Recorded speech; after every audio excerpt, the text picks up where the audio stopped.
ఇదేంటి ఇంకా టీవీ చూస్తుందా? ఏంటే నేను టీవీ ఆఫ్ చేసి చదువుకో ఎగ్జామ్స్ ఉన్నాయి అని చెప్పిన. ఇంతవరకు అయితే టీవీ ఆఫ్ చేసిన అట్లా చూస్తూనే ఉన్నావా? చదువుకో, బుక్ తీసే. మమ్మీ ఆఫ్ చేస్తాలే మమ్మీ. ఏంటో ఈ ఇయర్ మొత్తానికి నాకు నచ్చేది ఏదంటే అది ఎగ్జామ్స్ మాత్రమే. కళ్ళు మూస్తే చెలోపు వచ్చేస్తుంది.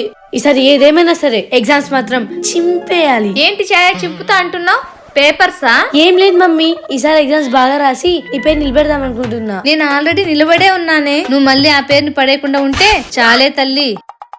ఓహో, ఏంటి మమ్మీ మీరిద్దరు మీటింగ్ పెట్టినట్టున్నారు? అదేనమ్మా, మీకు యుద్ధం రాబోతుంది కదా, అదే ఎగ్జామ్స్. ఈసారైనా మీరు గెలవాలని కోరుకుంటున్నా. మమ్మీ ఈసారి ఎగ్జామ్స్ లో మేమంటే ఏంటో చూపిస్తాం. అబ్బో, ఇదేంటి చాలా ఓవర్ చేస్తుంది. ఇప్పుడు నేను చెప్పకపోతే మమ్మీకి డౌట్ వస్తుందేమో. అవును మమ్మీ, పిల్లలకి ఎగ్జామ్ కి జరిగే పోటీలో మేము గెలవాలని మమ్మల్ని ఆశీర్వదించు మమ్మీ. తదాస్తు.